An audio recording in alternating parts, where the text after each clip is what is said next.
I left the hospital the night my arm was set in a cast, only to find the house locked and my suitcase on the porch. "The family has an image to maintain," my stepmother said, her voice dripping with artificial sweetness. "There's no room for troublemakers here." 3 days later, the family company fired me via email for a safety violation. I replied with one sentence: "Fine, but don't wipe the server logs." They thought the accident would silence me. It made me remember every detail. My name is Avery Cole.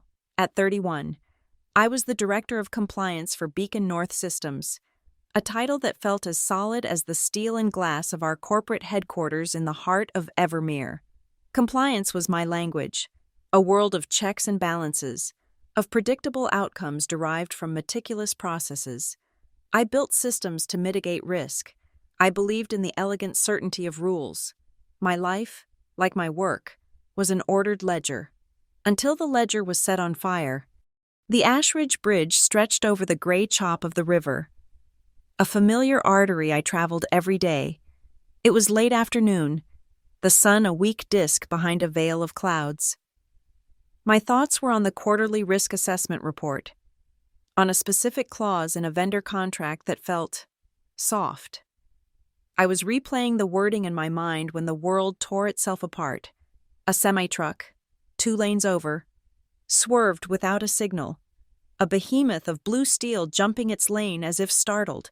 It was a chain reaction of physics and terror. The car ahead of me slammed its brakes. I wrenched the wheel, my tires screaming a protest against the asphalt. Metal shrieked. My body was thrown forward, the seatbelt a brutal hand against my chest, and then slammed back as the car spun into the guardrail. The world went white, then silent. A chemical smell, sharp and acrid, filled the cabin. The airbag, a pale ghost, sagged from the steering wheel. My left arm was on fire, a deep, throbbing agony that seemed to have its own heartbeat. Through a spider web of cracks in the windshield, I saw the truck pulling over half a mile down the bridge, impossibly far away. Then, another sensation cut through the haze of pain and the smell of burnt plastic, a vibration, persistent, rhythmic, against my leg, my phone. I fumbled for it with my good hand. The screen a fractured mosaic. An Outlook notification glowed through the cracks. An urgent meeting summons from my stepmother, Regina Cole, the company's CFO. The subject line was a single, imperious word: urgent. The timestamp was the exact minute the truck had changed lanes. Consciousness came back in sterile, fluorescent waves. The sharp scent of antiseptic, the low hum of hospital machinery, the coarse texture of a starched blanket. A doctor, his face kind but weary, was talking. Words floated in the sterile air. "Compound fracture, ulna and radius. Surgery went well." He paused, adjusting his glasses. "The police report mentioned you told the EMTs your brakes felt soft. We checked the preliminary tow yard report. The technician noted unusual and excessive wear on the brake pads. Almost deliberate. It's just a preliminary note, of course." Deliberate. The word snagged in my mind. A burr on a smooth surface. Brakes don't just become deliberately worn. Not on a company car maintained by a meticulous fleet manager who answered directly to my department. A cold dread, colder than the IV drip in my good arm, began to seep into me. I dismissed the doctor with a weak nod and reached for my phone again. My fingers felt clumsy, thick. The cast on my left arm was a dead weight, a plaster anchor. I typed a message to my stepsister, Piper. "In hospital. Car accident on Ashridge." The message sent. I watched the screen. My breath held tight in my chest. The 3 little dots appeared. A digital heartbeat. She was typing. A reply was coming. Relief began to warm the icy dread. Then, the dots vanished. Nothing. Just the cold blue checkmark indicating the message was read. I waited. 1 minute, 5, 10. The silence from her was louder than the crash, more damning than the doctor's sterile pronouncement. It was an answer in the shape of an absence. They discharged me that evening. My arm in a heavy blue cast. A bottle of painkillers rattling in my purse, and a headache that felt like a drill boring into my skull. The taxi dropped me at the foot of the long driveway leading to the house I shared with my father, Regina, and Piper, the house where I'd grown up, the Beacon family home, as the local magazines called it. But as I walked toward the heavy oak door, a sense of profound wrongness settled over me. The porch light was off, the motion sensor didn't flicker to life. I reached the door and pressed my company keycard to the electronic lock. Nothing, no reassuring click, just the dead, mocking silence of the reader. I tried again, denied. Then I saw it.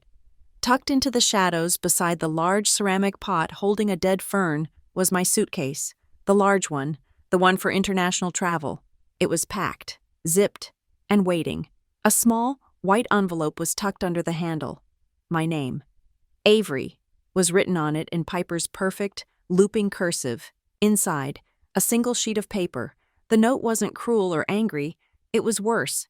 It was sterile, corporate. Don't come back. The ground seemed to tilt beneath my feet. I leaned against the cold brick of the house, the pain in my arm flaring in hot, nauseating waves. I pulled out my phone, my fingers shaking, and opened my work email. There, at the top of my inbox, was a message from Human Resources, sent an hour ago. The subject line was, "Suspension of employment." I clicked it open, my eyes scanning the polished, impersonal corporate jargon. Unauthorized departure from a key strategic meeting, abandoning your post, has resulted in significant reputational damage to the Beacon North brand, suspended without pay, pending investigation. The meeting, the one Regina had scheduled the moment my car was spinning out of control. They weren't just exiling me from the family, they were surgically removing me from the company, from my life's work, using the accident they may have orchestrated as the scalpel. Bile rose in my throat. I had to know. My fingers, now steady with a cold, clear fury, navigated to the app for the smart doorbell. I scrolled back through the day's event log. There it was, 4:15 p.m. Motion detected. I played the clip. The video was crisp, high definition. It showed Piper, my younger sister, dragging my suitcase out the front door. She wasn't crying. She wasn't angry. Her movements were efficient, her face a mask of calm neutrality. She placed the case just so, tucked the envelope under the handle, and gave the door a final, gentle push to make sure it was locked. She never once looked at the camera. She never once looked back. She was just closing a file, an asset being liquidated. That's what I was. I didn't call my father. I didn't call Regina. I called the only person I could trust, an old friend from college, and asked for a favor. An hour later, I was sitting in her spare car, a decade-old sedan that smelled of pine air freshener and dog hair. It was parked in a 24-hour supermarket lot, bathed in the sterile, humming glow of the overhead lights. The world outside the windows was a blur of anonymous motion. I leaned my head back against the seat, the fabric rough against my cheek, the phantom smell of the airbag, that acrid chemical scent of violence, still clung to my hair, a ghost of the afternoon's chaos. I was homeless, jobless, and disowned, all in the space of 8 hours. My body ached, my arm throbbed, but beneath the pain, something else was taking root, a cold, hard clarity. They had made a mistake. They thought the crash, the exile, the professional assassination would break me, would scatter my thoughts like the glass on the bridge. But they had miscalculated. In the silence of this borrowed car, under the unforgiving fluorescent lights, the pieces weren't scattered. They were coming together, the soft brakes, the perfectly timed meeting invitation, Piper's silence, the pre-packed suitcase. It wasn't a series of unfortunate events. It was a sequence, a procedure, a compliance failure of the most personal kind. I took out the small leather-bound notebook and pen I always carried. With my right hand, I clicked the pen open. The sound was sharp, definitive, in the quiet car. I wrote one line on a clean page, the words stark against the cream paper. If it was an accident, why did the meeting invite arrive the exact minute the truck swerved? It wasn't a question of grief. It was an audit query, And I, Avery Cole, was about to begin my investigation. The pain in my arm was a reminder, a physical anchor to their betrayal. They had closed my account, but they had forgotten about the ledger, and I remembered every single entry. The fluorescent hum of the supermarket parking lot was a poor substitute for a home, but it offered a certain brutal honesty. There were no illusions here, no carefully curated images, just the raw, transactional reality of a 24-hour business. It was a fitting backdrop for dismantling the greatest fiction I had ever known, the Cole family. In my mind's eye, I could see the cover of Evermere Living from 6 months ago. Glossy and bright, the headline read, "The Beacon Family, Building a Legacy of Trust."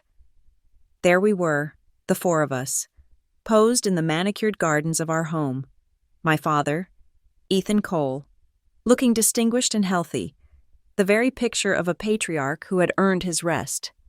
Beside him, Regina, her smile as sharp and brilliant as a diamond, her hand resting proprietorially on his arm, and in front of them, the two daughters, Piper, radiant and effortless, her head tilted just so, the designated heiress of charm, and me, Avery, standing slightly apart, my smile professional, my posture rigid. The article lauded my father and his brilliant successor, Regina, for their seamless transition of power, and praised them as model parents to two accomplished, driven daughters. The photo was a lie, but it was a very profitable one.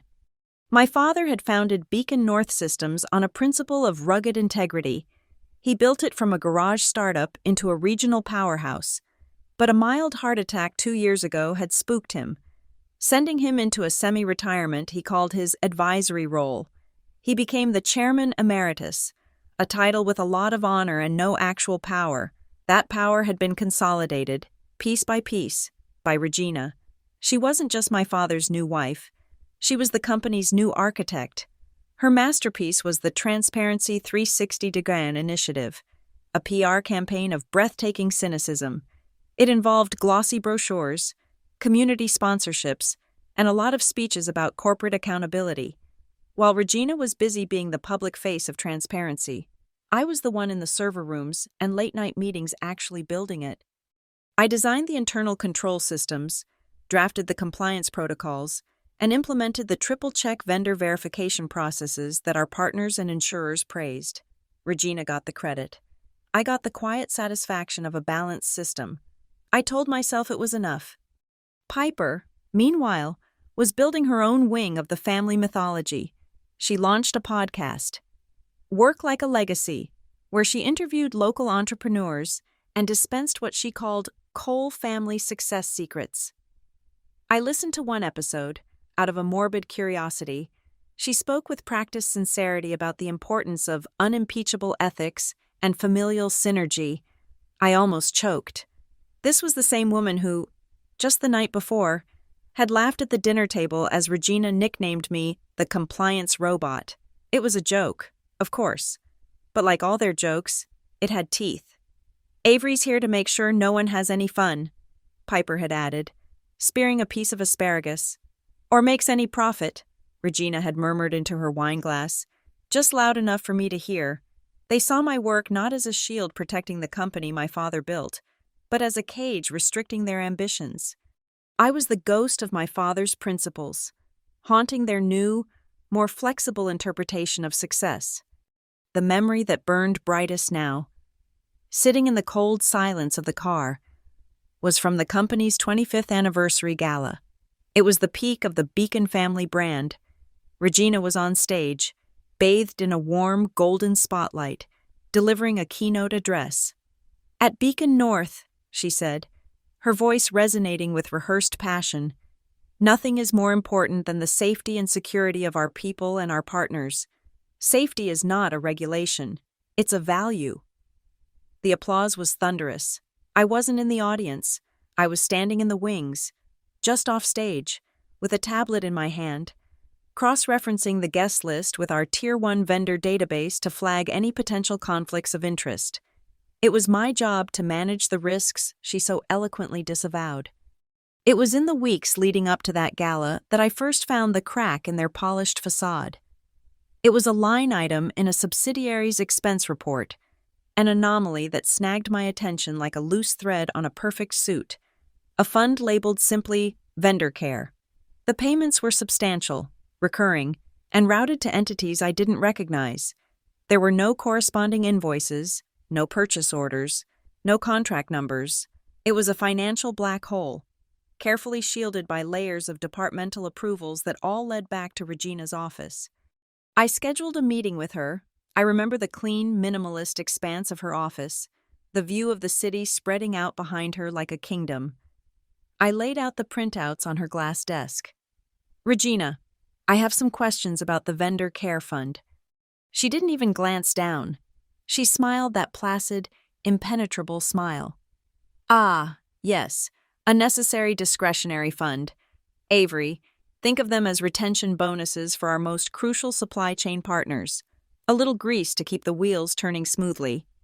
"Grease isn't a recognized accounting principle," I said, keeping my tone level. "These payments are undocumented. They fall outside every compliance protocol we have. I need to see the justification, the contracts." Her smile tightened by a millimeter. "You're the compliance robot. Avery, you build the cages. I'm the one who has to make sure the lions perform. Some things require a level of executive finesse that doesn't fit neatly onto a spreadsheet. Then they require a formal risk assessment and an audit," I countered. "I'm legally obligated to report this to the audit committee." The warmth vanished from her eyes, leaving something cold and hard. "Don't be naive. You're talking about disrupting relationships that are vital to this company, our company. Tread carefully." I didn't tread carefully. I did my job. The next morning, I submitted a formal request to the board's audit committee for a surprise, independent audit of all discretionary funds managed by the CFO's office, effective immediately. The blowback was immediate and baffling.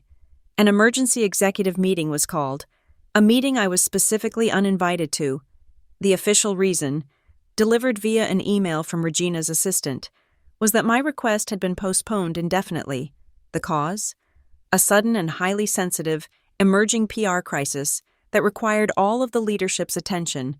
There were no details, no specifics. It was a smokescreen, and a clumsy one at that.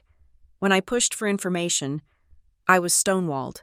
My access to certain financial servers was suddenly under review for a security upgrade. The audit was dead in the water, buried under a crisis that, as far as I could tell, didn't exist.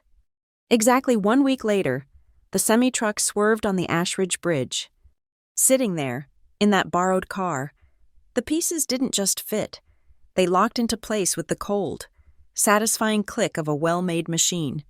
The accident wasn't a coincidence that they had opportunistically exploited. It was the solution. It was their emerging PR crisis. My sudden, tragic incapacitation would be the perfect, unimpeachable reason to delay any audit. My subsequent firing for endangering the company's reputation would discredit any future claims I might make. They hadn't just pushed me out.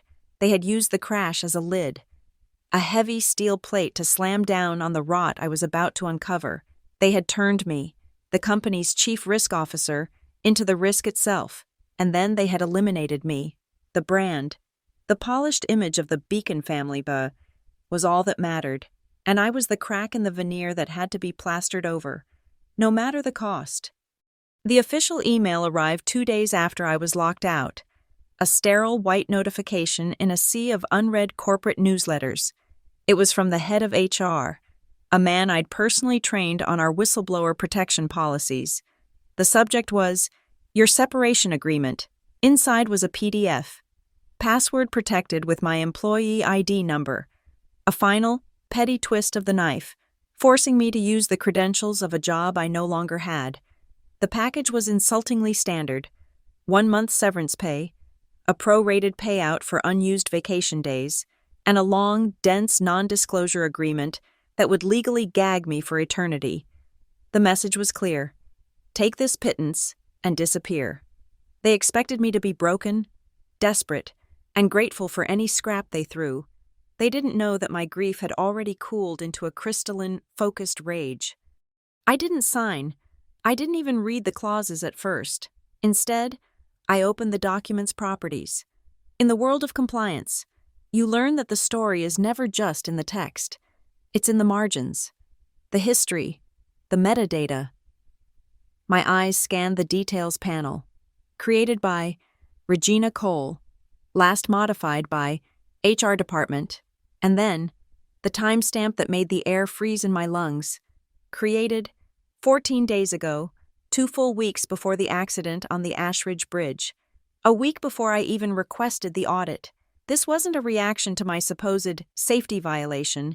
This was a pre-written obituary for my career. They had built the coffin long before they pushed me in. It was the first breadcrumb, cold and hard in my hand. My corporate access was a ghost limb, mostly amputated, but with a few lingering twitches.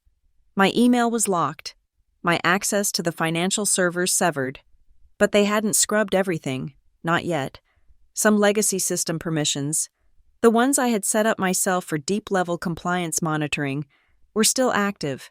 It was a back door I had built for emergencies, never imagining I would be the emergency before they could find and seal it. I slipped in. I went straight for the server logs, the vast, unblinking record of every digital action within the company. I filtered for my user ID, scanning the activity for the 24 hours before the crash, and there it was. 2:17 a.m., a login from an IP address I didn't recognize, one routed through a proxy server. My credentials had been used to access and download the entire contents of a single folder. Fleet Maintenance, Subcontractor Records. It was a folder I hadn't personally looked at in 6 months. Someone had been hunting. Using the same lingering access, I navigated to that folder. It was filled with hundreds of PDF scans of maintenance reports for the company car fleet. I found the file for the sedan I had been driving. Its VIN a familiar string of digits. I opened the most recent report, dated just 3 days before the accident. It was a standard 2-page checklist: oil change, tire rotation, fluid check, all marked complete. But the page felt wrong. The alignment of the text was slightly off. The font on one line a fraction of a point different from the rest. I zoomed in, pushing the magnification to 400%. Underneath the clean, black type of the line item, brake system check, passed, was a ghost, a faint, gray smudge, the digital residue of a deleted and overwritten text box. I ran the PDF through a forensic image filter on my laptop, a piece of software I used to detect altered documents. The gray smudge resolved into text, blurry but legible. Brake pad replacement recommended. Severe wear, void. The official report had been altered. The warning had been erased. This wasn't negligence. It was a deliberate act of sabotage, signed, sealed, and uploaded to the company server. The truck, it was the one piece of the puzzle that was outside the Beacon North ecosystem. But was it? The police report had listed the name of the trucking company. A quick search of our vendor database confirmed my suspicion. They were a mid-level logistics firm we'd used for years. I pulled up their contract file. And there it was. Another breadcrumb. Their contract, which had been set to expire, had been renewed just 3 weeks ago. Not only renewed, but expanded, with more favorable terms and a significant rate increase. The signatory on the new contract for Beacon North was Regina Cole. Finding the driver was easier than I expected. His name was on the police report, and in a state the size of Marindale, there weren't many people with that name. I found a public listing and called from a burner number. He answered on the second ring, his voice wary and tired. "My name is Avery Cole," I said, keeping my voice calm. "I was the driver of the sedan you collided with on the Ashridge Bridge." There was a long silence. "Look, lady, my insurance is handling it." I gave my statement. "I don't know what to tell you." "I'm not calling about insurance," I said. "I'm a compliance officer. I'm just trying to understand the sequence of events. The report said you made an unsignaled lane change. It seemed sudden." He let out a heavy sigh, a gust of frustration and weariness. "Sudden for me, too. I was on my regular route, the one I've driven for 5 years. 20 minutes before the bridge, I get a dispatch call. It's a route change. Urgent. A priority pickup on the other side of town. Had to get over to the exit immediately. "The call came from your dispatcher?" I asked, my pen poised over my notebook. That's the weird part. It wasn't my regular dispatcher. The call came through on the internal company line, but the number was blocked. Caller ID just said corporate. The guy on the other end was insistent, said the order came from the client directly, from Beacon North. A route change, minutes before the crash, ordered by a ghost from within my own company. I thanked him for his time and hung up, the pieces clicking together with a sickening finality. That night, I got a message from a ghost of my own, a former colleague from the IT department, a friend I'd helped out of a jam a few years back. The message came through an encrypted app. It was just a single file attachment, with no text. I downloaded it.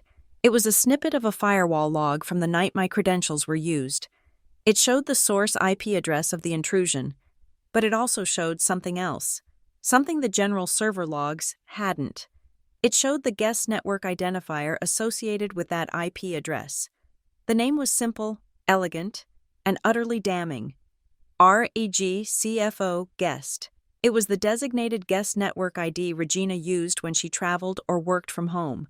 She hadn't just authorized the plan, she had likely executed the first steps herself, from the comfort of her own laptop.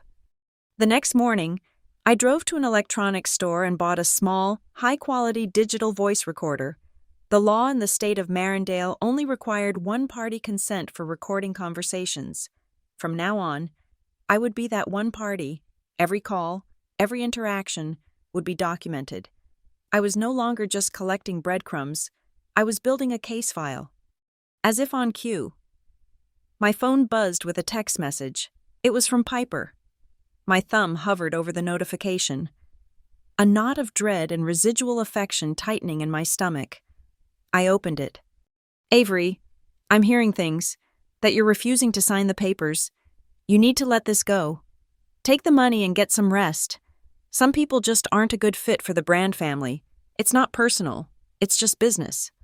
Brand family. The phrase was so perfectly, poisonously theirs. A blend of corporate jargon and hollow sentiment. It wasn't an olive branch. It was a threat, delivered with the casual cruelty of a boardroom decision. My hands were perfectly steady as I took a screenshot of the message. My gaze fell upon the cheap motel art on the wall, a faded print of a vase of flowers. In my mind, I saw the vase tipping over in slow motion, shattering on the floor, the water and flowers spilling out in a chaotic, ugly mess. I saved the screenshot to a new, encrypted folder on my laptop. I named the file Evidence JPG. The audit had begun. The call came from a number I didn't recognize, but the area code was for the downtown legal district. I let it ring twice, took a deep breath, and activated the recording app on my phone before answering. "Avery Cole speaking." The voice on the other end was smooth, polished, and utterly devoid of warmth. It was Arthur Vance, Beacon North's chief legal counsel, a man who could find a loophole in the 10 Commandments. "Avery, Arthur Vance, I trust you've had a chance to review the separation agreement." "I've received it," I said, my voice as neutral as his. "Good. Well, I'm calling to inform you that, in light of your service to the company, the board has authorized me to make a revised offer. We're prepared to increase the severance package by an additional 50%. He paused, letting the number hang in the air. "The revised offer is contingent, of course, on your signing and returning the NDA within the next 24 hours. After that, it reverts to the original terms." It was a classic squeeze play. They were dangling more money as bait. But the real prize for them was the speed. They wanted my signature before I had time to think, before I had time to find a lawyer, before I had time to find my footing. They assumed my desperation had a price, and that this new figure would meet it. "That's a generous revision. Arthur," I said, a flicker of an idea taking shape. "To ensure there are no delays, I'd like to have my counsel review the final text. Could you please send me a copy of the revised agreement in a Word document format, just so we can make sure my legal name and details are spelled out correctly for the final execution?" It was the perfect bait, a request so mundane, so procedural, It wouldn't raise any alarms. A PDF is final. A Word document is a work in progress. It implies negotiation, cooperation. It suggests I was already leaning toward signing. Of course, he said, the satisfaction barely concealed in his tone. I'll have my paralegal send it over immediately. A wise decision, Avery. The email with the .docx file arrived 3 minutes later. I didn't open it on my laptop. Instead, I transferred it to an old air-gapped computer I kept for security analysis, completely disconnected from the internet. I opened the document in a sandboxed environment. There, in the sterile safety of the virtual machine, I went to work. I didn't change a word. Instead, I used a piece of software to embed a tracker into the document's metadata. It was a digital tripwire. It was invisible, untraceable to a casual observer, but it would send a silent, encrypted signal to my phone the moment the file was opened, along with the IP address and network identifier of the person who opened it. It was a listening device planted in the heart of their primary weapon. Once the trap was set, I saved the file. Then, from a newly created anonymous email address, I sent the tracked document to one person, Alex Moran. Alex was a forensic accountant, an independent auditor I had hired for Beacon North on several occasions. He was relentlessly methodical, fiercely independent, and had a near-religious devotion to the integrity of a balance sheet. More importantly, I knew he had no love for Arthur Vance, whom he considered a legal acrobat rather than a true officer of the court. I typed a single line in the body of the email. Thought you might find the language in Section 7B interesting. A friend. I spent the next few hours in a state of suspended tension. A wire pulled taut. I drank stale motel coffee and mapped out the flow of money from the vendor care fund on a sheet of paper, the names and dates forming a dark constellation. My phone finally rang just after noon. It was an unknown number. "You have a new friend," the voice said without preamble. It was Alex. "One can hope," I replied. "One can also get disbarred for drafting a document like this," he said, his voice tight with professional outrage. "Avery, what the hell is this? Section 7B? The signatory agrees not to initiate, encourage, or participate in any external or internal audit, investigation, or report to any local, state, or federal regulatory body concerning the company's financial practices. This isn't an NDA. This is a contract for obstruction of justice. It's an illegal clause, completely unenforceable. A judge would tear them to shreds for even attempting this." The confirmation was like a shot of adrenaline. It was the legal leverage I needed. The breadcrumb wasn't just a clue anymore. It was a weapon. "I thought it seemed a bit overreaching," I said, the understatement a cold pleasure. "Overreaching? Avery, this is the kind of clause you write when you know there's a body buried and you're trying to bribe someone not to tell the cops where the shovel is. Whatever you have on them, it's big. Be careful." "I will be," I said. "Thanks, Alex." I hung up and immediately drafted a new email on my secure laptop. The recipients were Arthur Vance and the head of HR. I CC'd the general, public email address for the Beacon North Board of Directors. The subject line was Re-Separation Agreement. The body was short and devoid of emotion. "Arthur, after careful review, I am formally rejecting the company's separation agreement and the revised offer. The inclusion of illegal and unenforceable clauses, specifically within Section 7B, is noted. Pursuant to Article 9, Section 3 of the Beacon North Corporate Bylaws, which grants the Director of Compliance the authority to compel an investigation into potential financial malfeasance, I am hereby reiterating my request for an immediate, independent, and unrestricted audit of all discretionary funds, including but not limited to the Vendor Care Fund, for the past 24 months. I expect the audit committee to be convened within the next 48 hours as stipulated. Sincerely, Avery Cole." I hit send. The silence that followed was profound. For an hour, nothing. No angry call from Arthur, no panicked reply from HR. The quiet was more unnerving than an argument. Then, an email notification chimed. It wasn't from legal, it was from Regina. The tone was a masterclass in manipulation. It was soft, concerned, almost motherly. "Avery, darling," it began. "I just saw your email to the board. I am so worried about you. You've been through a terrible trauma, and it's clear you're not thinking straight. This aggression, this lashing out, it's not you, the company, your father, all of us. We are only trying to do what is best for you. Please, for your own sake, take a step back and rest. This is for your own good." My fingers flew across the keyboard. My reply was a single, surgical strike, sent directly back to her, CCing the board again.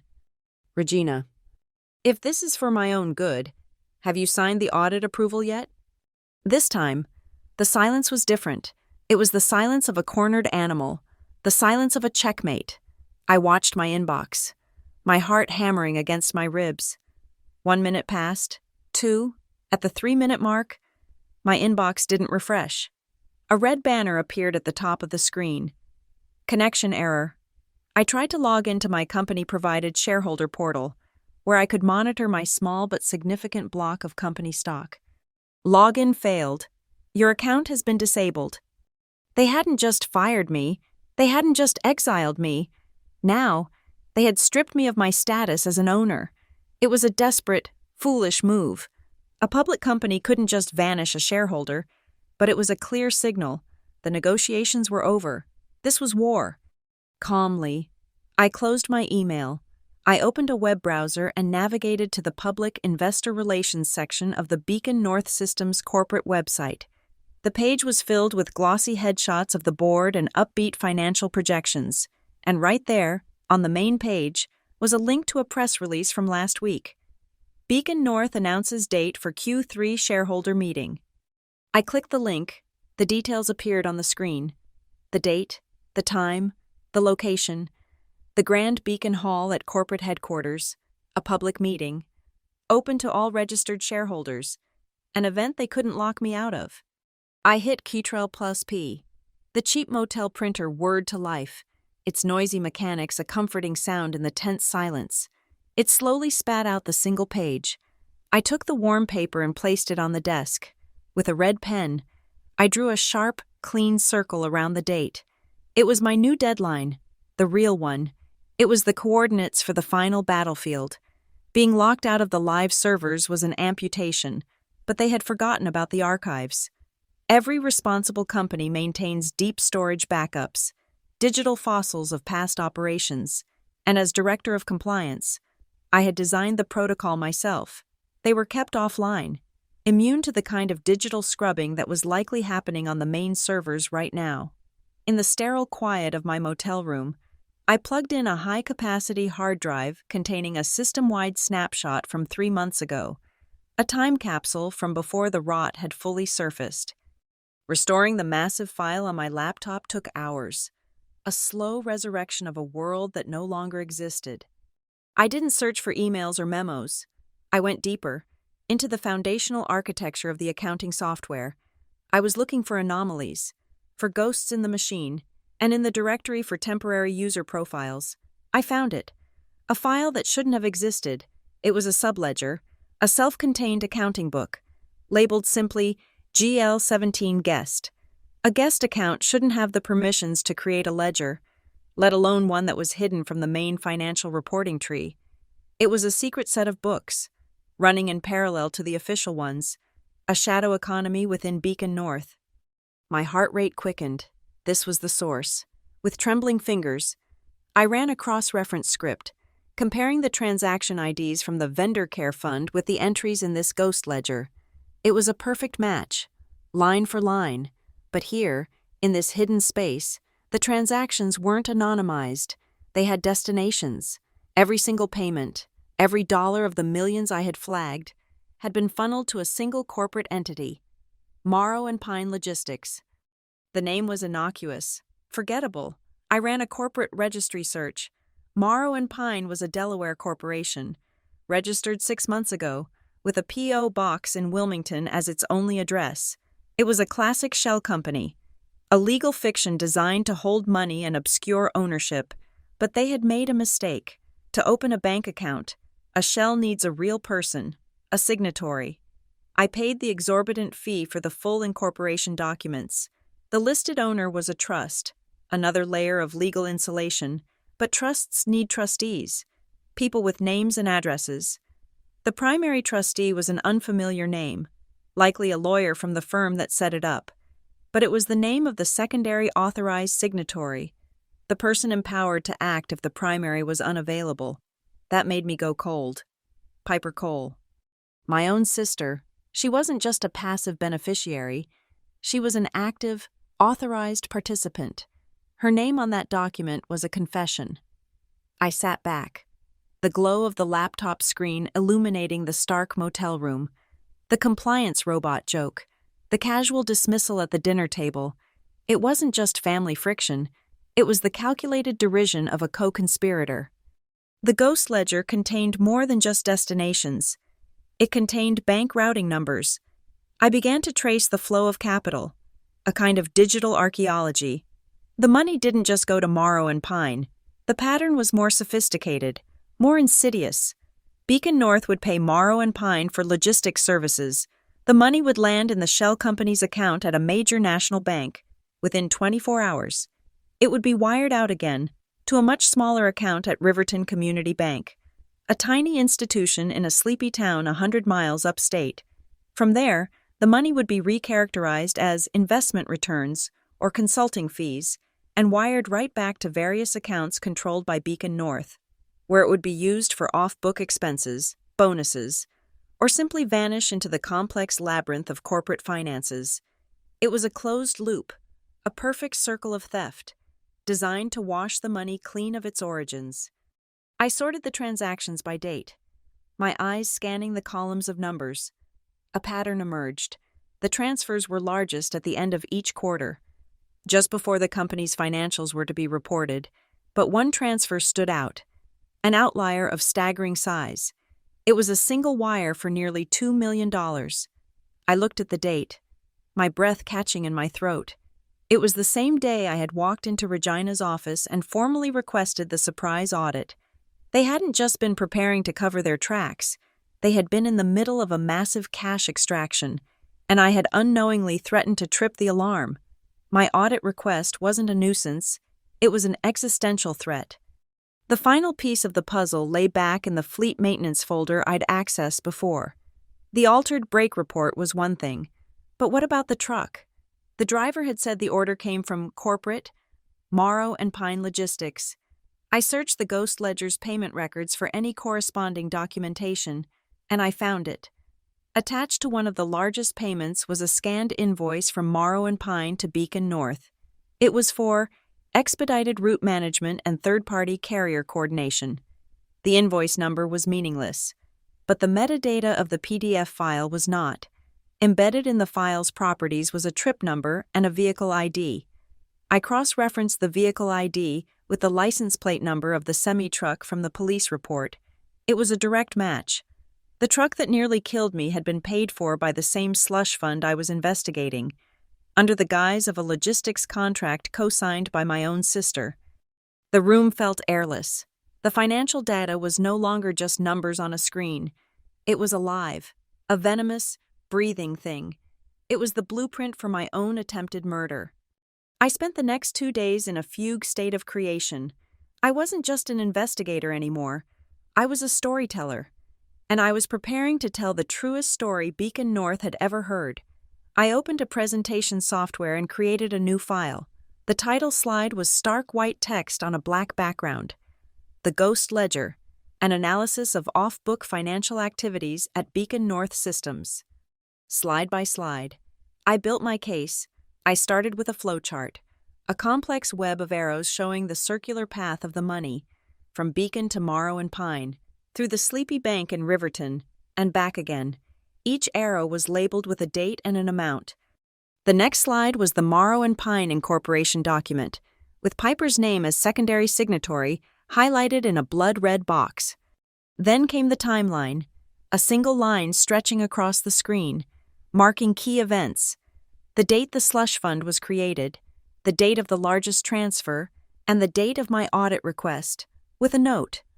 12 hours later, Avery Cole requests surprise audit. Another slide showed the scanned invoice from Morrow and Pine next to a photo of the truck's license plate from the crash scene. The matching numbers circled. I embedded the audio file of my call with the truck driver, his weary voice describing the last-minute route change from corporate. The core of the presentation was a detailed breakdown of 5 key transactions from the ghost ledger.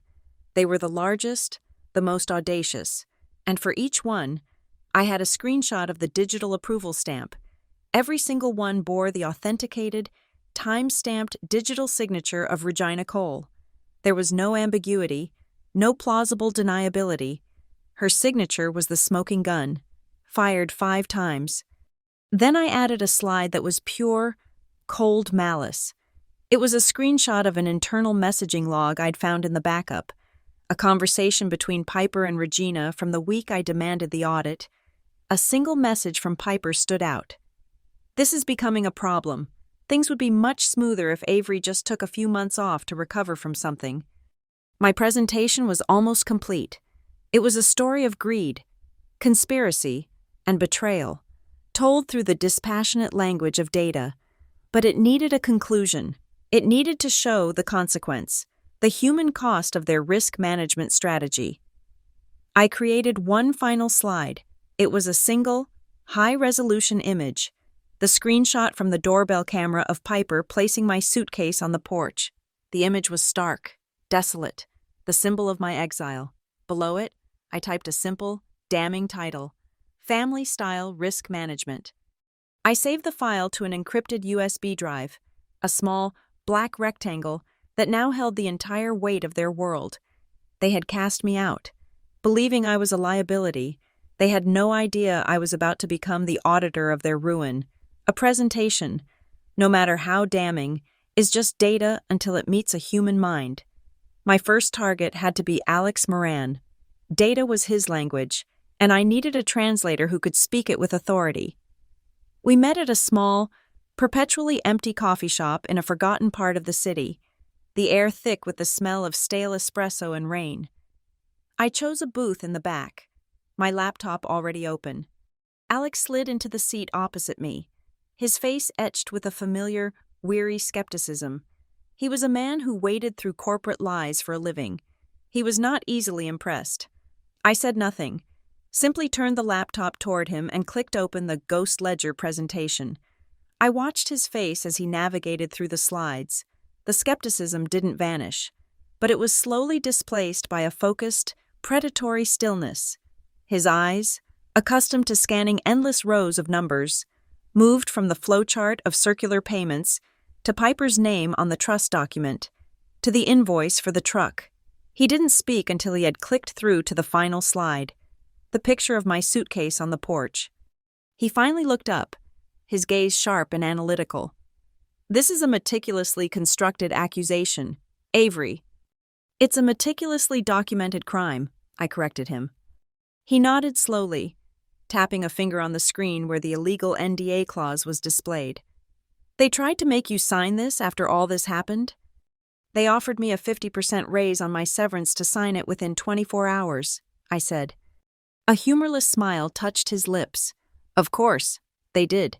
Panic makes you clumsy." He leaned forward, his voice dropping. "You know what this is, don't you? If this ledger is real, if these transfers happened the way you've laid them out, this isn't just shareholder fraud. This is wire fraud, mail fraud, and conspiracy. And this," he tapped the NDA clause again, "this is a violation of Sarbanes-Oxley. It's a federal offense to impede the communication of a suspected felony to law enforcement. They can't silence you. Avery, if what you have is true, they have handed you a sword and dared you to use it. As an officer of the court and an independent auditor, if I can verify even a fraction of this, I have a statutory duty to report it." He was in, not out of loyalty to me, but out of loyalty to the unassailable logic of the numbers and the law. His motivation was pure, professional, and exactly what I needed. My next meeting was with the man whose truck had been turned into a weapon. I found him at a truck stop diner off the interstate, a place of cracked vinyl booths and the clatter of heavy ceramic mugs.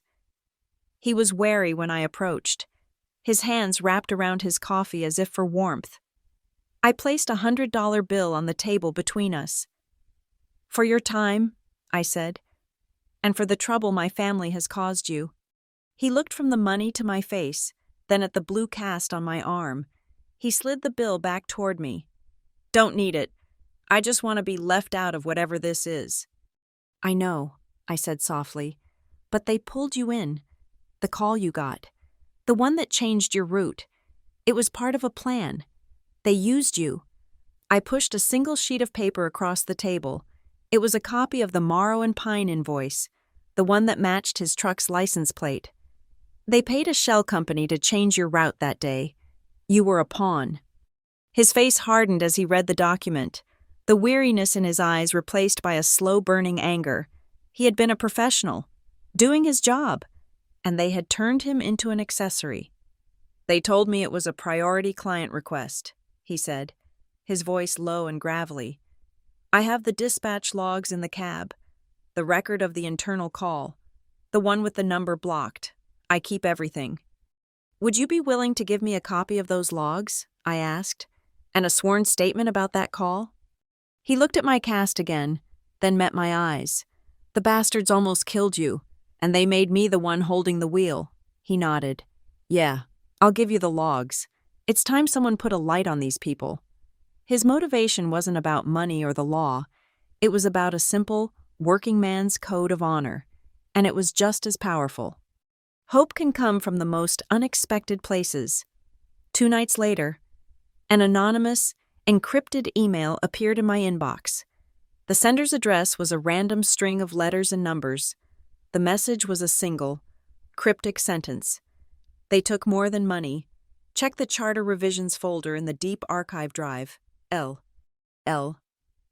I scanned my memory of the accounting department. Lena, a quiet, ferociously intelligent junior accountant I'd hired 2 years ago. She was brilliant with data, but terrified of corporate politics. She was exactly the kind of person who would see the rot, but be too afraid to speak up. Until now. I dove back into the archived hard drive, navigating to the corporate governance folders. There it was. Charter revisions. It was a subfolder containing a series of documents drafted by Arthur Vance's legal team over the past 18 months. They looked like routine updates to the corporate bylaws, filled with dense legalese, but reading them with a compliance expert's eye, I saw the true purpose. It was a slow, methodical coup. Each revision chipped away at the powers of the chairman emeritus. A clause was added giving the CFO final approval on all non-operational expenditures over a certain threshold. Another revision changed the quorum requirements for an emergency board meeting, making it impossible for a single, non-executive board member to call one. A third subtly altered the succession plan, removing the chairman emeritus's advisory role in selecting a new CEO. They were stripping my father of every last vestige of his authority, turning his title into a hollow echo. They weren't just stealing his money, they were erasing his legacy from the company he had built. And I knew, with chilling certainty, that he had no idea. This was the key. This was how I could recruit my most important and most unlikely ally. I drove to my father's house in the late afternoon, the house I was exiled from. I didn't use the locked front door. I walked around the back, to the French doors of his study, and knocked on the glass. He was sitting in his large leather armchair, reading a book. He looked up, his expression shifting from surprise to a deep, complicated sorrow when he saw me. He got up and unlocked the door. "Avery," he breathed, his eyes immediately falling to the cast on my arm. The sight of it, in his own home, seemed to land like a physical blow. "Hello, Dad," I said, my voice even. I didn't come for an apology or a tearful reunion. I came for a soldier. I stepped into the familiar room, the scent of old books and leather, a painful memory of a different life. "We need to talk," I said. "Regina told me you were unwell, that you were making accusations," he started, his voice weak. "I am not unwell," I said, cutting him off. I took out my phone and placed it on the polished surface of his desk. "I am, however, in possession of this." I pressed play. the room filled with the clear, recorded voice of Arthur Vance offering me more money to sign the illegal NDA. My father stiffened. Before he could speak, I played the second recording. This one was of Regina's voice, captured from a voicemail she'd left for the head of HR that I'd retrieved from the archive. "We need this Avery situation finalized before the shareholder meeting," she said, her voice a sharp, impatient hiss. "No loose ends. Move quickly." My father sank into his armchair, his face pale. The crisp, undeniable evidence of their conspiracy, in their own voices, filled the silence of his study. "They've been stealing from the company for months," I said, my voice low and steady. "They've been laundering money through a shell company controlled by Piper. They altered the maintenance reports on my car. They orchestrated the accident to stop me from exposing them." He stared at me, his eyes wide with a dawning horror. He looked like a man who had woken up in a house he no longer recognized. "That's not all," I said. I placed a single printed page on the desk in front of him. It was the most recent revision to the corporate charter, the one that stripped him of his last meaningful power. I had highlighted the relevant clauses in yellow. "They've been cutting you out, piece by piece, turning you into a figurehead while they hollowed out your company." He picked up the paper, his hand trembling slightly. He read the highlighted sections, his breathing growing shallow. The corporate legalese was a language he understood better than anyone. He understood the violence hidden within its sterile phrases. He lowered the paper, his knuckles white as he gripped the arms of his chair. For a long moment, he was utterly still, the silence in the room absolute. He wasn't looking at me, but at the portrait of his younger self on the wall, the one painted the year he took the company public. Finally, he spoke, his voice quiet but resonating with a new, cold authority I hadn't heard in years. "What do you need from me?" "I don't need you to fight them," I said. "Not yet. I just need you to be there, at the shareholder meeting. I need you to be on time. And when the moment comes, I need you to ask the right questions." He looked at me then, really looked at me for the first time since I'd arrived. The sorrow was gone, replaced by the hardened steel of the man who had built an empire. He gave a single, sharp nod. "I'll be there." It was the first time since my mother died, the first time since he'd handed the reins to Regina, that I felt like he was truly on my side. The Beacon family was a fiction, but an alliance of the wronged, the righteous, and the betrayed. That was real, and it was about to go to war. The week before the shareholder meeting was a silent, frantic chess match played on two boards simultaneously. One was public and procedural. The other was secret and surgical. The first move was Alex's. On Monday morning, he drafted and sent a formal letter via a bonded courier. It was addressed to the chairman of the Beacon North Audit Committee, a man named Marcus Thorne, who had a reputation for being meticulous to a fault.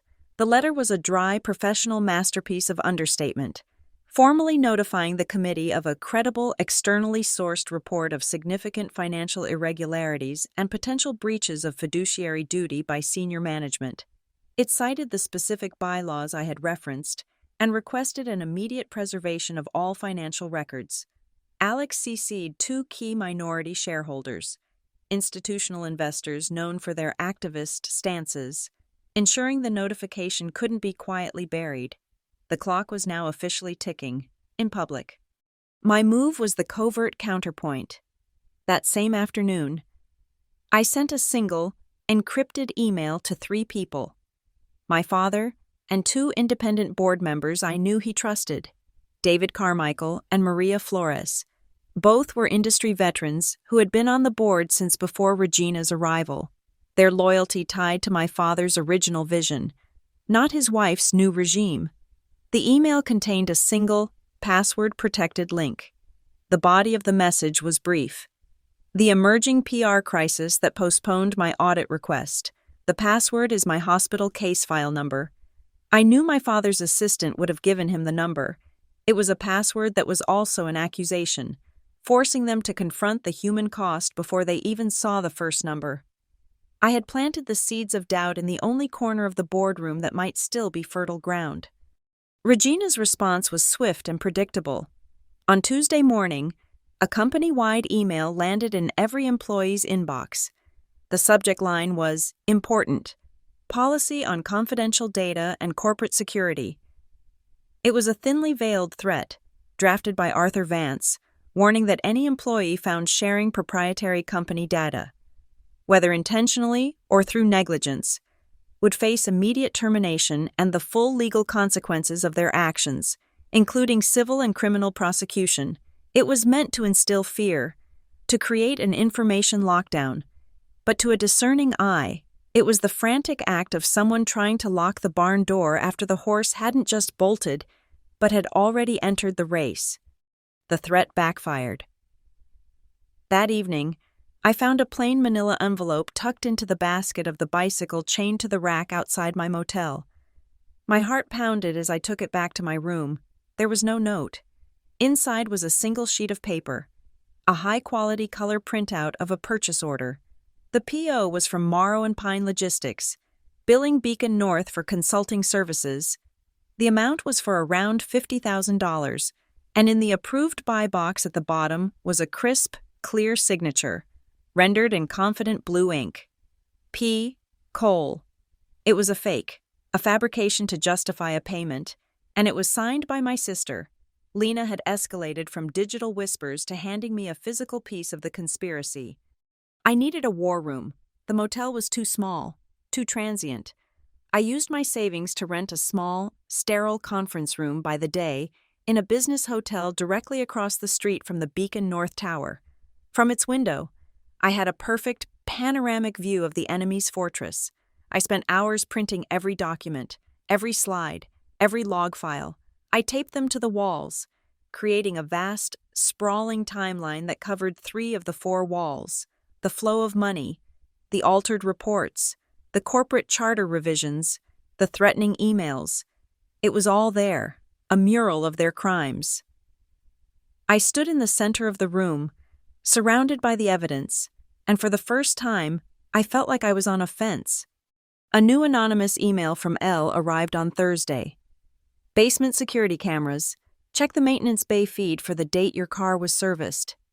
It took me half a day to find a way in. I had to use a long-dormant diagnostic portal for the physical security system, a relic from an older software version that the IT department had forgotten to decommission. The user interface was clunky, but it worked. I navigated to the date of the falsified service report and pulled the footage from the camera covering the executive vehicle bay. I fast-forwarded through hours of uneventful footage of cleaning crews and security patrols. Then I found it. The timestamp was 3:30 p.m. My car, the familiar silver sedan, was being driven onto the hydraulic lift. A technician worked on it for about 20 minutes, mostly on the front wheels. When he was done, he lowered the car and drove it into a parking spot. He left. 30 minutes later, a figure walked into frame. It was Piper. She was on her phone, laughing. She walked to the service manager's desk, signed a single sheet on a clipboard without looking at it, and took the keys. The camera angle was perfect. It caught her as she got into my car and drove it out of the maintenance bay, heading for the garage exit. I remembered the text message she'd sent me later that evening. "Hey, your car was looking a little grimy, so I took it for a wash and wax. It's in your usual spot. Owe me one." It hadn't been an act of sisterly kindness. It was an act of retrieval. She was the one who signed off on the serviced vehicle. She was the one who took possession of the car after the brakes had been tampered with. While I was hunting through the video archives, Alex was working on the digital forensics. He sent me a short, triumphant email late that night. The subject: Got her. He had run a deep trace on the IP address that had accessed my files in the middle of the night. As I suspected, it was a proxy, but Alex had managed to peel back the layers. The source of the connection, the device that had initiated the intrusion, was a tablet registered to the REG CFO guest network. More importantly, he had cross-referenced the tablet's activity with Regina's public calendar. At the exact time of the intrusion, 2:17 a.m., Regina had been logged into a virtual conference call from her hotel room in Chicago. She hadn't just been awake, she had been online. using the very device that had been turned into a digital crowbar to break into my files. I opened the Ghost Ledger presentation one last time. I had all the pieces: the financial trail, the corporate power grab, the physical evidence of the car, and the digital fingerprints of the hackers. But it needed a soul. The data was the what. I needed to remind them of the why. I created a new slide and placed it right before the final image of my suitcase. On the blank, black background, I typed a single, stark sentence. A family doesn't just provide a legacy, it provides protection. This is a story of how one was sacrificed for the other. I saved the final version to the encrypted USB drive. I looked out the window of my war room at the Beacon North Tower across the street. Its lights were blazing against the night sky, a monument of glass and steel. But I knew that monuments could fall. The final countdown had begun. Monday morning, 9 o'clock sharp, the Q3 shareholder meeting. In the Beacon Hall auditorium, the stage was set, the evidence was gathered. My allies were in position. They thought they had exiled a troublemaker. They were about to find out they had created an auditor, and the audit was about to begin. The Beacon Hall auditorium was cold, the air conditioned to a precise, sterile chill. The room was a theater of corporate power. All polished mahogany, brushed steel, and the soft, expectant hush of expensive suits. Fluorescent lights cast a flat, unforgiving glow on the proceedings, bleaching the color from the faces of the shareholders assembled for their quarterly ritual. On the dais, at the center of the long table, sat Regina. She looked magnificent, a queen in her element. Her tailored suit, a sharp slash of navy against the muted backdrop. Piper was beside her, looking pale but composed, a perfect accessory to her mother's power. Regina tapped the microphone, the soft thud echoing through the silent room. She began the meeting with a story. It was a well-rehearsed narrative of corporate resilience, of navigating unforeseen market headwinds, and emerging from a challenging quarter stronger than ever. She spoke of the Beacon North family, of the bonds of trust and shared purpose that made them invulnerable. "It is in times of turbulence," she concluded, her voice resonating with practiced sincerity, "that our unity becomes our greatest asset." It was the perfect cue. The heavy oak doors at the back of the auditorium swung open. The sound was not loud, but in the reverent silence, it was a thunderclap. Every head turned. I walked in first. On my right was my father, his posture erect, his face a mask of grim resolve. On my left was Alex Moran, carrying a slim briefcase, his expression that of a surgeon about to make the first incision. A ripple of whispers spread through the room like a contagion. I saw phones being raised discreetly, the operator for the internal video feed, which was being broadcast to satellite offices, zoomed in on us, our unscheduled arrival filling the large screens on either side of the stage. I saw Regina's smile falter for a fraction of a second, a micro-expression of pure, cold fury. Before it was plastered back in place, Piper shrank in her chair, her eyes wide, looking for all the world like a startled child. We walked down the central aisle with measured, deliberate steps, our footsteps the only sound in the cavernous room. We did not take a seat. We walked to the small lectern reserved for shareholder questions and stopped. Marcus Thorne, the chairman of the audit committee, cleared his throat. "Mr. Cole, Ms. Cole, this is unexpected. The floor is not yet open for questions." "This isn't a question," I said, my voice clear and steady, carrying through the microphone. "It's a point of order, as a registered shareholder and, until very recently, the company's director of compliance and a senior officer. I request the floor to present time-sensitive information directly impacting shareholder value and corporate governance." Regina started to rise. "Marcus, this is out of order. This is a private family matter. Avery has been under a great deal of strain." "I second the request," my father's voice boomed, cutting her off. It was the voice of the founder, the voice they all remembered, stripped of its recent weariness and filled with its old iron authority. "As chairman emeritus and the company's single largest shareholder, I believe my daughter should be heard." A tense silence fell. Thorne looked from my father to Regina, a man caught between the past and the present. He gave a curt, reluctant nod.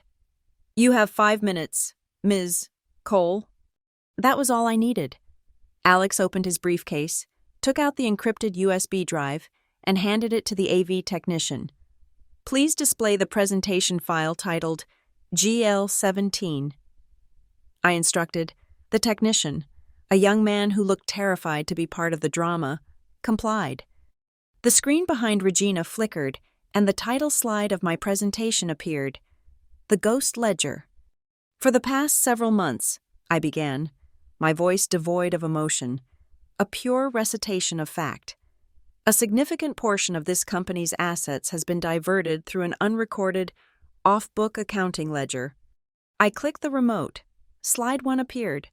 The complex flowchart of arrows and bank accounts. This money was funneled from a discretionary fund known as Vendor Care into a shell corporation. The red arrow pointed to the final box, a corporation named Morrow and Pine Logistics. A low murmur went through the crowd. I clicked again. Slide 2. On one side of the screen was the Morrow and Pine invoice for third-party carrier coordination. On the other side was a high-resolution photograph of the twisted license plate of the semi-truck that had hit me. The vehicle ID number on the invoice and the license plate number were identical, highlighted in a damning red circle.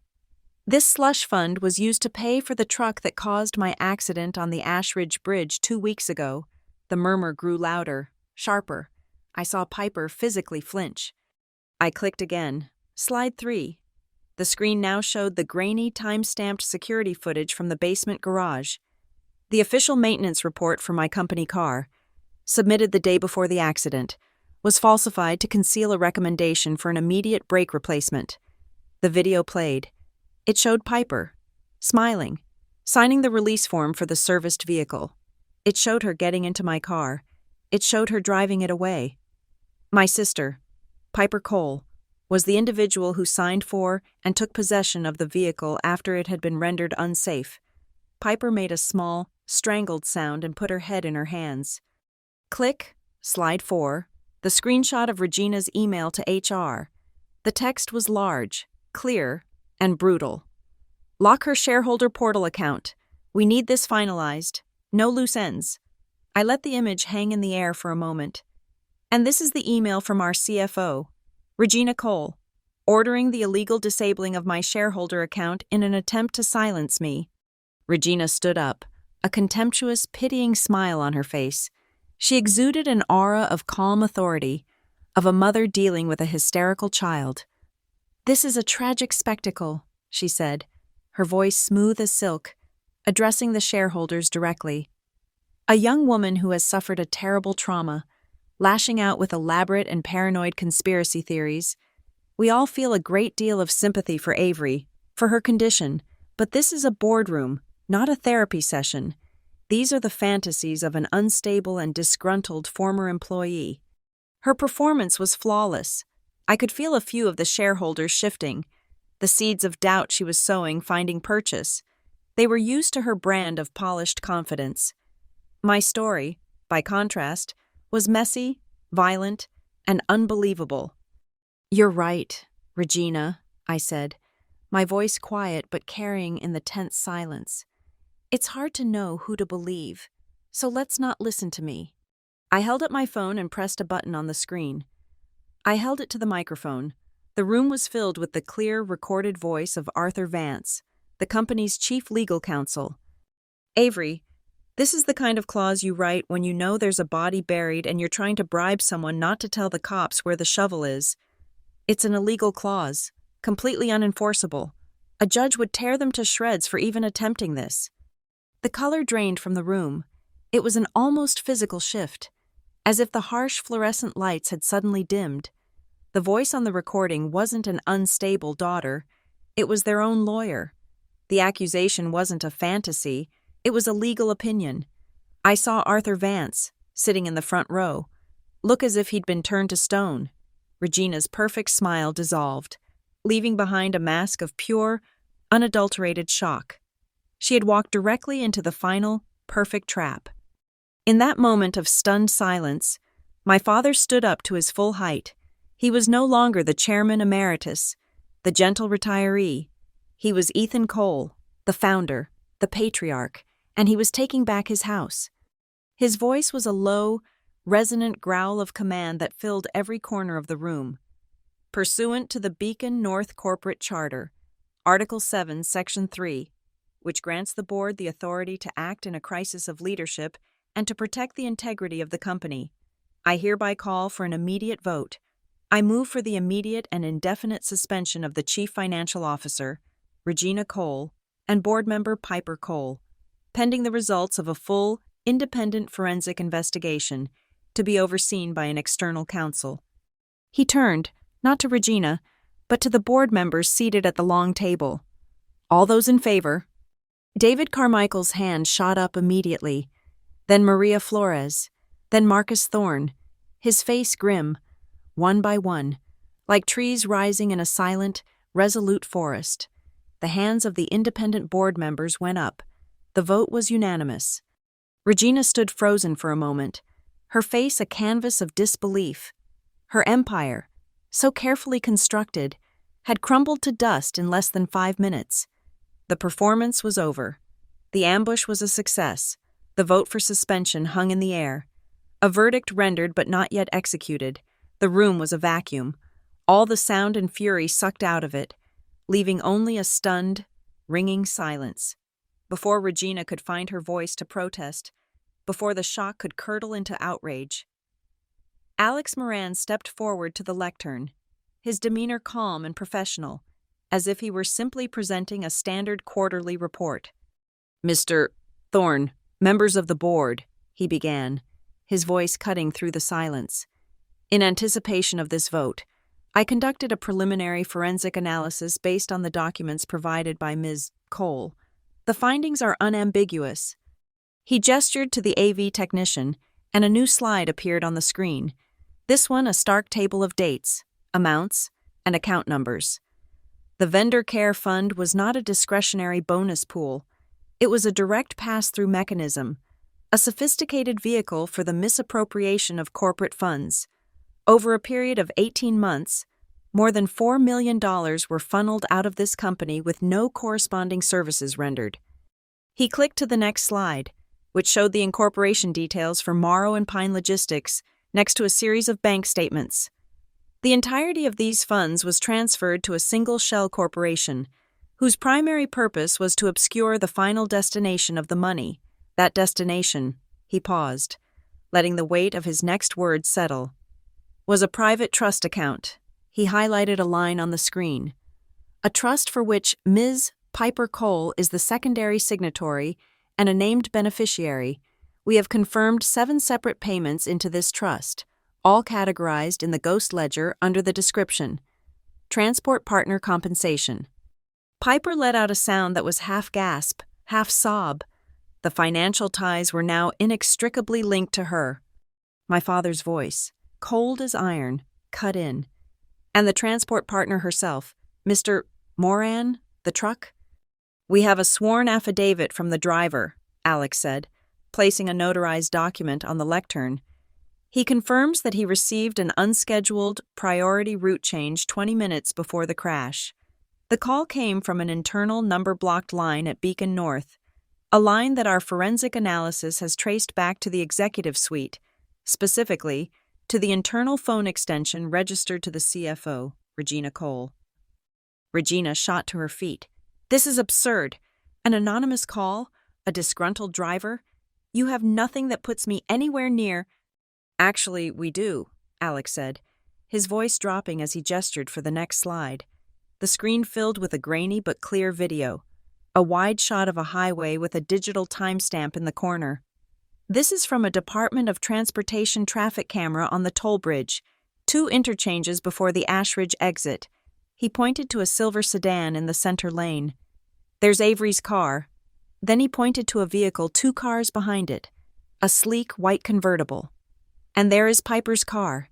It remains in this position, 2 cars back, for the next 3 miles, maintaining a consistent distance. She wasn't just on the same road. She was shadowing her sister, right up to the point of impact. The room erupted. The abstract nature of financial crime had just been replaced by the chilling, undeniable reality of a hunt. "This is outrageous!" Regina's voice was sharp, cutting through the noise. She was no longer trying to look composed. She was fighting. She turned to Marcus Thorne. "This proves nothing. A coincidence, or, at worst, the actions of an overzealous and misguided employee." She cast a venomous glance at Piper, who was now openly weeping. "I cannot be held responsible for the foolish actions of every single person in this company." From the back of the room, a young woman stood up. It was Lena. She was holding a tablet, her hands shaking, but her voice was clear. "That's not true." All eyes turned to her. "I have the biometric data from the digital signature software for every payment approval from the CFO's office." She looked at Alex, who gave her a slight nod of encouragement. He walked back, took the tablet, and connected it to the projector. A complex graph appeared on the screen, showing pressure points, stroke speed, and rhythm analysis. "This is the biometric profile of Regina Cole's digital signature, captured over thousands of authentications." Alex explained. "And these," he said, as 5 more graphs appeared, "are the biometric signatures that approved the 5 largest payments to the Morrow and Pine Slush Fund. They are a perfect, one-to-one match, not a forgery, not a stamp. They were physically signed by Regina Cole and no one else. She didn't have an overzealous employee. She was the employee." The final defense had crumbled. The shareholders, no longer passive spectators, were on their feet, shouting. "Call the police!" one man yelled. "This is a crime scene," another added, as if summoned by the outcry. The heavy doors at the back of the auditorium opened once again. This time, it wasn't an ally or a family member. 2 uniformed police officers entered, followed by 2 plainclothes detectives. One of the detectives held up a document. "I have a warrant to search and seize the financial servers of Beacon North Systems, pursuant to an ongoing investigation into felony fraud and conspiracy." The sight of the officers was the final catalyst. Piper, her face streaked with tears and mascara, finally broke. Her head snapped up, her terrified eyes finding mine across the room. She was no longer a corporate player or a brand ambassador. She was just a scared girl who had been caught. "I didn't know," she whispered, a desperate, broken sound that was just loud enough for me to hear. "I just followed Mom's plan. I just did what she told me to do." She covered her face with her hands and collapsed into her chair, her body racked with sobs. Regina, however, was made of something colder, harder. She stood ramrod straight as the detectives approached the dais, her face a mask of defiant fury. She watched them, her eyes like chips of ice. She had lost the company, her daughter, her reputation. All she had left was her arrogance. "You have no proof," she said, her voice low and seething, directed at me. "You have proof of financial transactions. You have proof of a car accident. You have nothing that proves I intended for any harm to come to her." It was the last lie, the final wall she tried to erect. I walked slowly toward the dais, the eyes of the entire room following me. I didn't have a slide. I didn't have a video. I had a small, leather-bound notebook.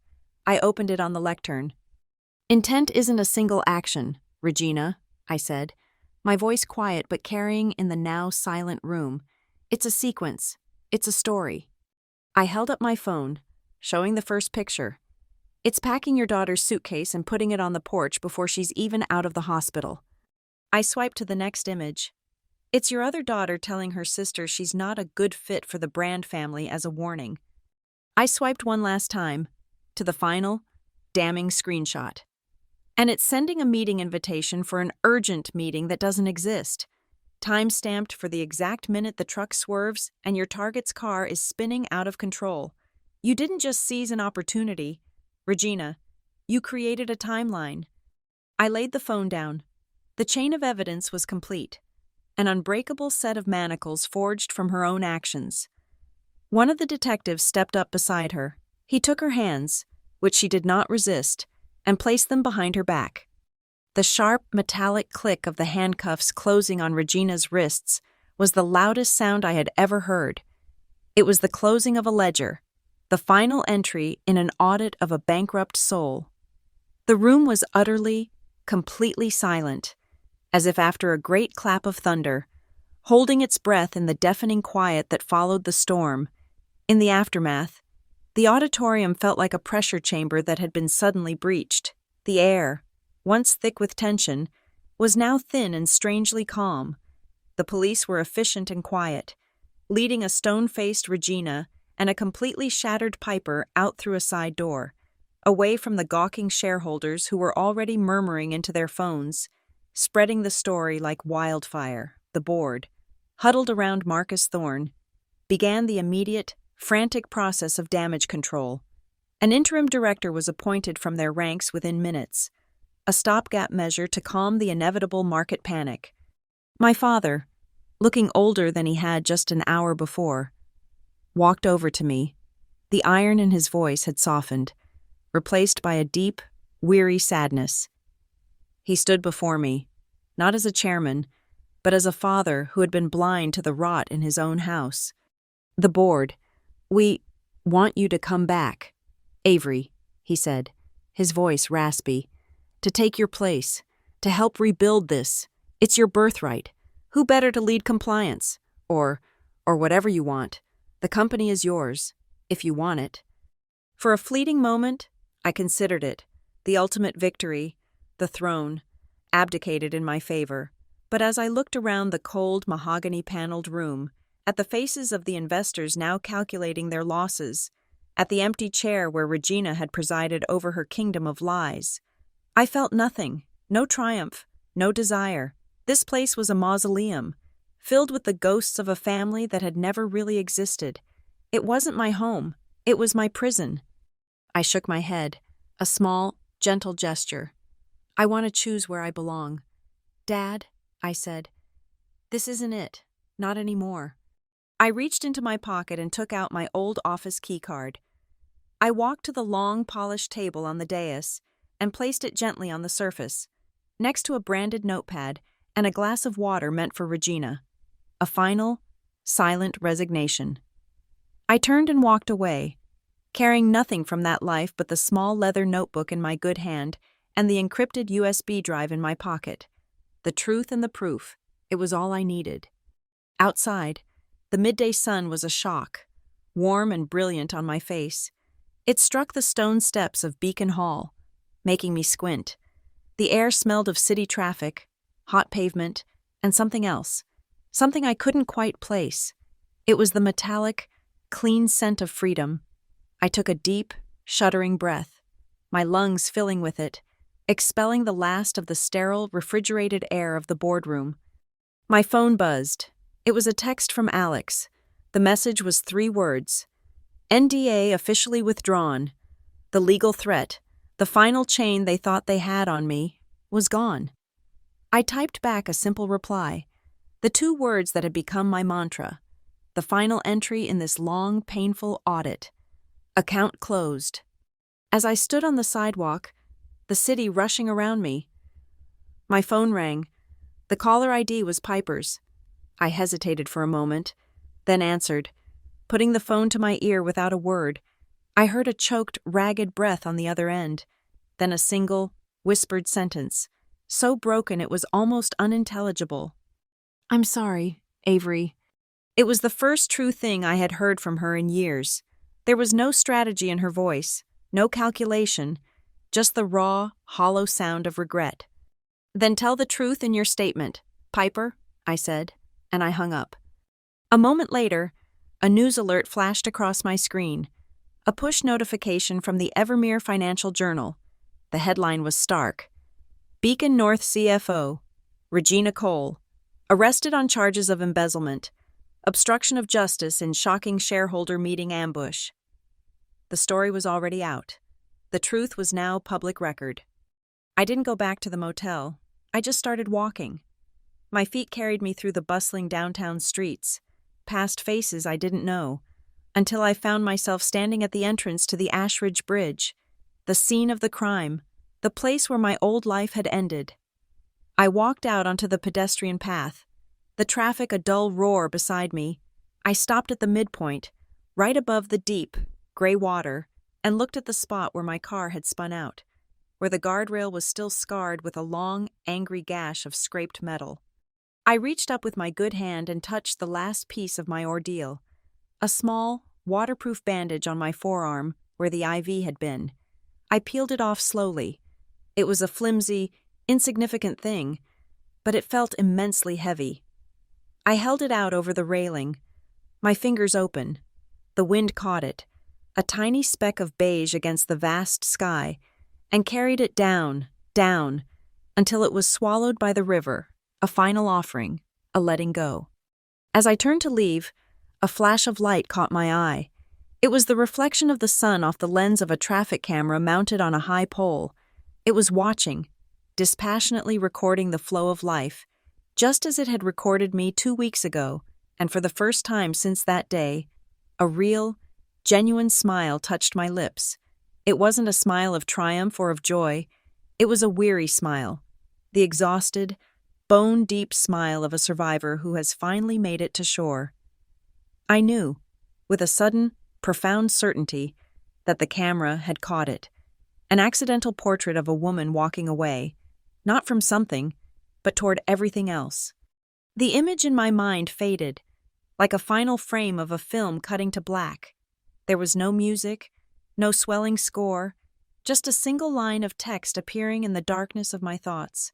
A final, settled truth that I knew would guide me from that moment on. Survival isn't revenge. Living authentically is. Thank you so much for listening to my story. I'd love to see where in the world you're tuning in from. So please drop a comment below and let's connect and share our thoughts. If you enjoyed this journey, please consider subscribing to the channel and giving this video a like. And if it really resonated with you, hit that hype button to help this story be heard by more people.